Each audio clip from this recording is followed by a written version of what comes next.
आज के इस नए और तफसीली जायजे में खुशामदीद। आज हम एक ऐसा सफ़र शुरू करने वाले हैं जो सस्पेंस और खौफ की बिल्कुल मुख्तलिफ अक़साम से गुजरेगा। हम सिर्फ उन कहानियों तक महदूद नहीं रहेंगे जो किसी स्क्रिप्ट का हिस्सा होती हैं, बल्कि उन सच्चे वाक़यात और हकीकी दुनिया के बहरानों को समझेंगे जो इंसान को सोचने पर मजबूर कर देते हैं। असल में हम ये देखने वाले हैं कि किस तरह अचानक पेश आने वाले हालात आम लोगों को बिल्कुल नए किरदारों में ढाल देते हैं, उन किरदारों में जिनकी हम आम तौर पर सिर्फ फिल्मों में ही तवक्को करते हैं। तो शुरू करते हैं ये मज़ेदार सफ़र। खैर, आइए इस मौजू की गहराई में उतरते हैं।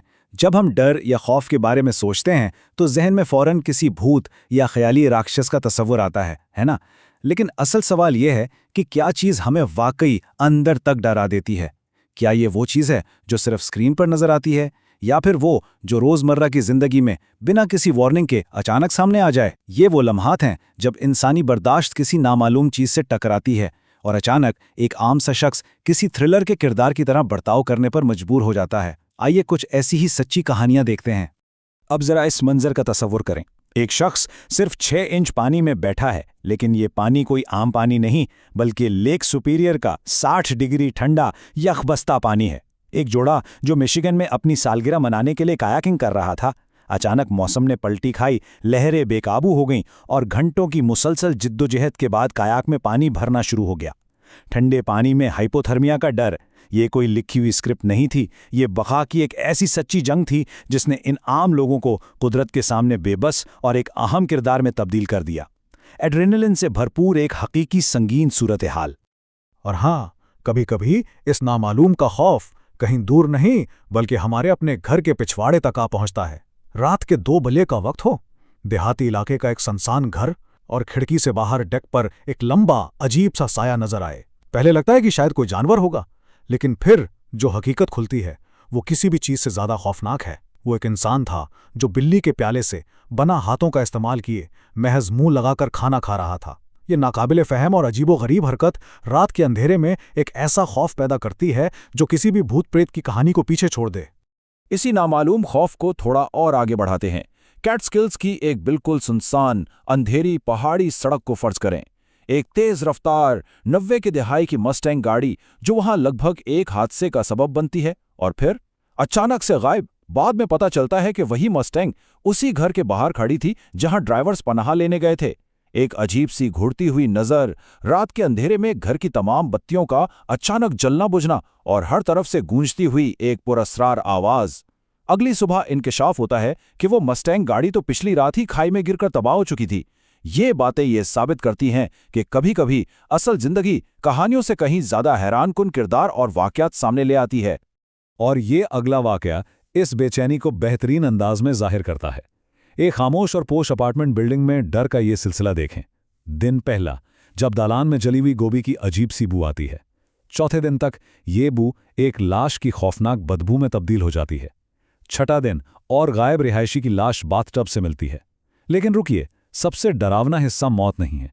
असल खौफ तो तब शुरू होता है जब लाश हटाए जाने के बाद वहां पुरस्कार तौर पर खून के निशानात नमूदार होना शुरू हो जाते हैं। 7वें दिन लॉबी में खून और 8वें दिन एक और ताज़ा निशान। मरने वाले का कोई रिकॉर्ड नहीं, कोई रिश्तेदार नहीं। एक आम सी बिल्डिंग का ये वाकया किसी को भी हिला दे। सेक्शन 7, निज़ामी कटौतियां और वबाई अमराज। इन ज़ाती और पुरस्कार वाकयात से निकलकर अब हम इस जायजे में एक और तरह के खौफ का रुख करते हैं। ये वो संगीन सूरत हाल है जो किसी अंधेरे कमरे में नहीं बल्कि पॉलिसी के फैसलों और आलमी बहरानों से पैदा होती है। जब बड़े सिस्टम फेल होते हैं तो उसके नताइज सच्ची में डर पैदा करने वाले और हकीकी होते हैं। 600 ये कोई आम नंबर नहीं है। अफ्रीका में एबोला की हालिया वबा में ये मुश्तबा केसेस की वो तादाद है जिसने सेहत के आलमी इदारों की नींदें उड़ा दी हैं। एक ऐसा खतरनाक वायरस जिसने पहले ही तकरीबन 160 जानें ले ली हैं। यहाँ डर किसी साए का नहीं बल्कि एक नज़र न आने वाले पैथोजन का है जो बहुत तेजी से फैलता है और जिसका सामना करने के लिए इंतहाई फौरी और मुनज़्ज़म इक़दामात दरकार होते हैं। और इस बहरान के पीछे ये अहम फिगर सामने आती है, 21.7 बिलियन डॉलर्स। ये यूएसएड का सालाना बजट हुआ करता था। जरा ये बताते हैं कि साल 2025 के शुरू में इस प्रोग्राम को ख़त्म कर दिया गया। ये एक ऐसा पॉलिसी फैसला है जिस पर ग्लोबल हेल्थ एक्सपर्ट्स ने बहुत गहरे तहफ़्फ़ुज़ात का इजहार किया। इन माहिरीन के मुताबिक इस कदम ने इस आलमी हिफाजती जाल को बहुत कमज़ोर कर दिया है, जो दुनिया भर में बीमारियों को फैलने से रोकने में अहम किरदार अदा करता था। अब यहाँ जो बात वाकई समझने वाली है वो ये है कि हकायक किस तरह बदलते हैं। माहिरीन बताते हैं कि जब फेडरल फंडिंग मौजूद थी तो वबा की शुरुआती निशानदेही मुमकिन थी, लेकिन इस फंडिंग के बगैर वायरस हफ्तों तक बगैर किसी चेक के फैलता रहा।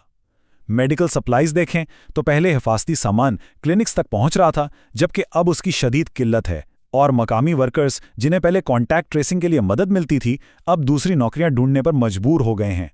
ये वो हकाइक हैं जो इंसानी जिंदगियों पर बराह रास्त असरअंदाज हो रहे हैं। फ्रंट लाइन पर लड़ने वाले उन हेल्थ वर्कर्स की बातें खुद उस हालात की संगीनी बयान करती हैं। बुवीरा अस्पताल के डॉक्टर हर्बर्ट लुसोवाटा कहते हैं, रद्द अमल बहुत सुस्त और नाकाफी है। हम बतौर हेल्थ वर्कर्स बहुत ज़्यादा गैर महफूज हैं। यहाँ ये अल्फाज किसी कागज़ का हिस्सा नहीं बल्कि एक ऐसे हकीकी इंसान की पुकार है जो अपना किरदार अदा करते हुए रोज़ाना मौत और बेबसी का सामना कर रहा है। ज़ाती हिफाजती सामान की ये शदीद कमी वाकई एक बड़ा बहरान है। सेक्शन 12 अलविदा कहना और हुदूद को उबूर करना। आलमी सेहत के इन संजीदा और भारी मौज़ूआत के बाद अब हम थोड़ा सा रुख बदलते हैं। इस जायज़े का अगला हिस्सा हमें एंटरटेनमेंट और कल्चर की दुनिया में ले जाएगा, जहां तनाज़ुआत, अलविदाई लम्हात और इखलाकी हुदूद की बहस एक बिल्कुल ही अलग किस्म का माहौल और किरदार तश्कील देती है। टेलीविजन पर कुछ अलविदाई लम्हात ऐसे होते हैं जो हमेशा के लिए यादगार बन जाते हैं। स्टीफन कोलबर्ट के शो की आखिरी एपिसोड एक ऐसा ही सुनहरी लम्हा था। उन्होंने प्यार से अपने शो को द जॉय मशीन यानी खुशी की मशीन का नाम दिया, और इस आखिरी शो में पॉल मैकार्टनी की शिरकत और वाकई में प्लग निकालने का मंजर, ये सब कुछ पुरानी यादों, हंसी और अपने टेलीविजन किरदार को एक खूबसूरत अंदाज में अलविदा कहने का एक बेहतरीन मुजाहरा था। एक सच में पुरमुसर्रत इख्तिताम। लेकिन आइए देखते हैं कि ये सब कैसे एक नए रुख में ढलता है। एक तरफ कोलबर्ट का ये खुशगवार इख्तिताम था और दूसरी तरफ कल्चर का एक और वाकया जिसने शदीद बहस को जन्म दिया। चेल्सी हैंडलर का ये सख्त तबसरा सुनिए, जहां उन्होंने केविन हार्ट के कॉमेडी रोस्ट पर शदीद तनकीद की। उन्होंने फरमाया कि ये घिनौना था, सियाफाम लोगों को लंच करने के बारे में मजाक। लंचिंग कोई मजाक नहीं है, ये एक ऐसा लम्हा था जहां किसी शख्स को अपनी ही एंटरटेनमेंट इंडस्ट्री के अंदर अखलाकी किरदार पर सवार उठाने पड़े। इस रोस्ट के नतीजे में पैदा होने वाली बहस बिल्कुल वाज़ेह है। हम देखते हैं कि कॉमेडियन शेन गिलिस और टोनी हंचक्लिफ को सख्त तनकीद का सामना करना पड़ा। चेल्सी हैंडलर ने खुदकुशी और लिंचिंग के मजाक को शदीद तनकीद का निशाना बनाया। दूसरी तरफ कॉमेडियंस इस रोस्ट फॉर्मेट का दिफा करते हैं। उनके मुताबिक ये एक नाकाबिले तस्खीर जगह है जहां कुछ भी कहा जा सकता है। यह असल में दो मुख्तलिफ सोचों का टकराव है। क्या कॉमेडी को किसी इखलाकी दायरे में रहना चाहिए या ऐसी आज़ादी होनी चाहिए जहां कोई बात ममनू ना हो? तो अब सवाल ये पैदा होता है, हम आखिर ये लाइन कहाँ खींचते हैं? हमारी एंटरटेनमेंट की भूख, हकीकी दुनिया के संजीदा नताइज और हमारी अपनी इंसानी हमदर्दी के दरमियान तवाज़न कैसे कायम हो? चाहे वो रात के अंधेरे में नामालूम का खौफ हो, बजट्स की कटौती से उभरते हुए हकीकी बहरान हो, या फिर कॉमेडी स्टेज पर कही जाने वाली कोई ऐसी बात जो हुदूद पार कर जाए, ये सब वाक़यात हमें बताते हैं कि हालात कैसे भी हों, वो ही तय करते हैं कि हम आखिर कैसा किरदार अदा करेंगे। इस तमाम सफ़र में हमारे साथ इस जायज़े का हिस्सा बनने का बहुत शुक्रिया।